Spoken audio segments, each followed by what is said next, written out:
I'm Chip from the Digital Grandstand, and I'm not in a good mood.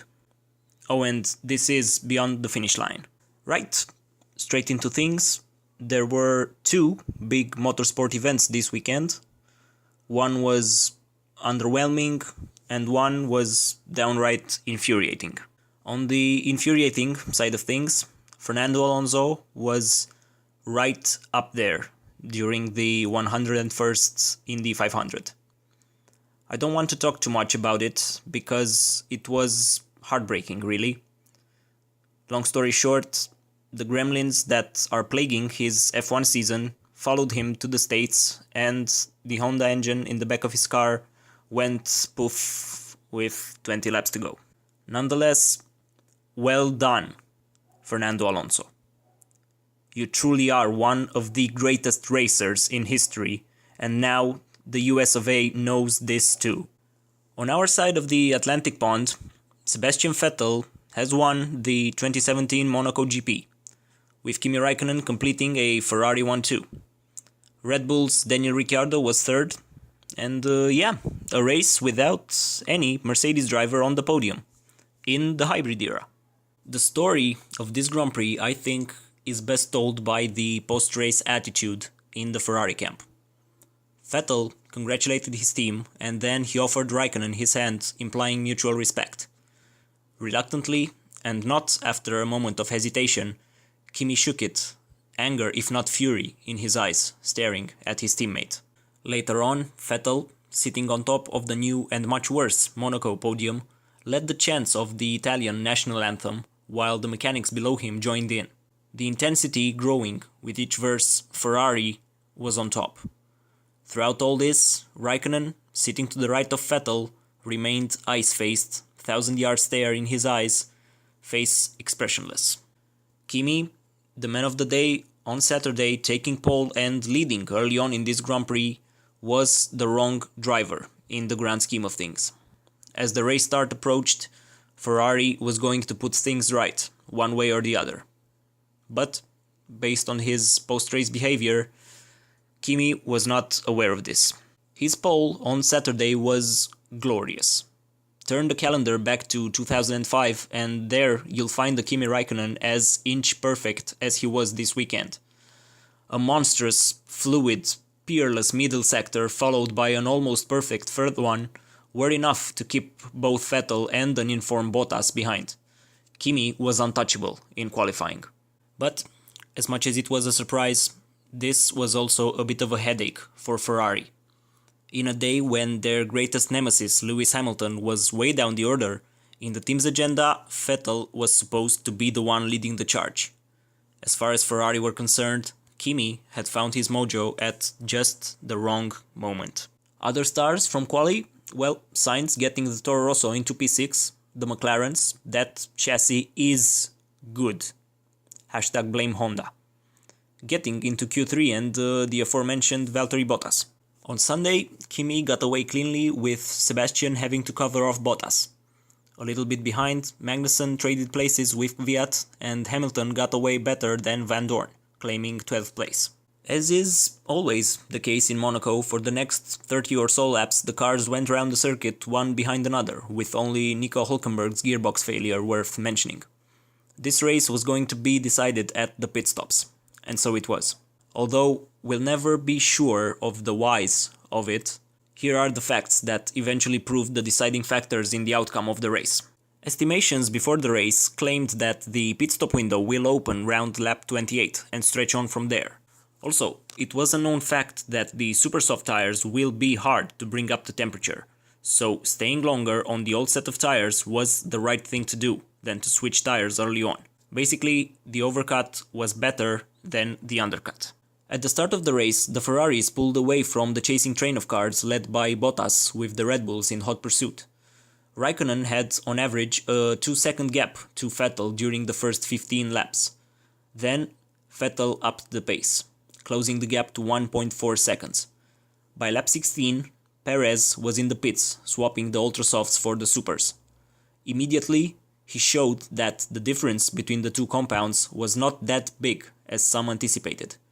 Could the undercut work? That was the question on everyone's mind. Red Bull responded.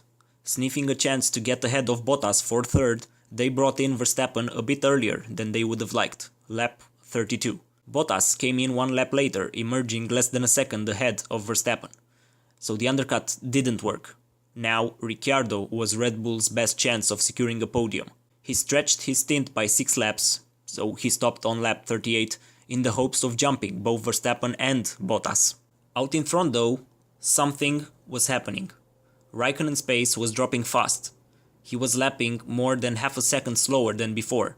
Vettel behind him was stuck, with the chasing Ricciardo now only 5 seconds behind. Ferrari had to do something, or they were going to lose the 1-2. Raikkonen was brought in 1 lap after Bottas, lap 34. But crucially, he was sent out in traffic, having to negotiate lapped cars. At the head of the field, Vettel was flying, with Ricciardo also going faster and faster behind him. He changed tires on lap 38, with Vettel coming in 1 lap later. Overall, Vettel had 4 laps in clean air, doing 1 minute 15 seconds per lap. Raikkonen, in traffic, was doing 1:17s. As a result, Vettel emerged from the pits almost 2 seconds clear in front. The race was done. Ferrari made a conscious decision to drop Raikkonen into traffic, while Vettel was left to run in clean air for several laps. The result? An assured Ferrari 1-2, with Ricciardo jumping Verstappen and Bottas for third place. Behind the leading pack, Hamilton ran very long in his first stint. He stopped on lap 47 and jumped no less than 3 cars with the overcut: Kvyat, Magnussen and Grosjean. In the later stages, he was pushing Sainz hard to try and take 6th place away from the Spaniard. The Force India of Perez was running a strong 9th, but made a mistake while trying to overtake Kvyat and spun. Van Dorn was out by lap 66, planting his McLaren in the barriers. This promoted Massa and Magnussen in the points. The other retirements of the race were Button and Verline, both out when the Englishman tried the dive on the young German, which resulted in a slow 90-degree overturn of the Sauber, which stopped in, well, funny fashion up against the barriers. The safety car was brought out while the track was cleared. Marcus Ericsson made a silly mistake while unlapping himself and retired on the spot. Lance Stroll had some engine gremlins wrecking his race, while Kvyat retired following his encounter with Perez. In the end, Vettel crossed the finish line some 3 seconds clear of his teammate on a day that cemented him as the Ferrari #1 driver. The big question: did Ferrari screw Raikkonen? Well, on one side, we have to take into account the circumstances. Monaco was always going to be a track where tire degradation wouldn't be a problem. Tire heating, though, that's another story. Thursday, we all saw how hard it was to bring the tires up to temperature. In race trim mode, a lap on old but heated Ultrasofts was always going to be faster than a lap on new but cold Supers. The overcut was always the winning strategy here.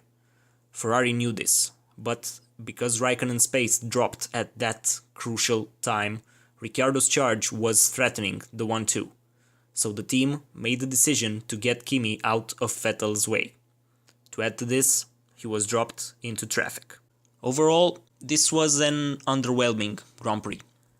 Make no mistake, I wasn't expecting a repeat of Spain, but I was expecting a fair fight between at least 6 cars. And what we got?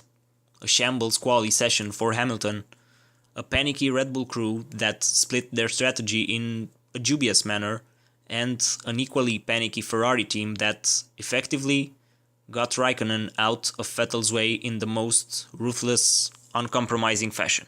Vettel was the driver of the day, and not only because he is the #1 driver at Ferrari. By driving so slowly from lap 15 to lap 22, Raikkonen allowed the team to justifiably screw his race. It's a 50-50 blame between him and the team.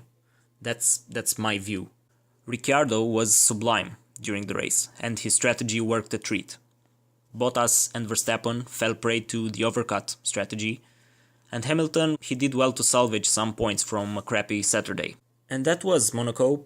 It really left a bitter taste in my mouth, and Alonso's misfortune at Indy, that didn't help matters.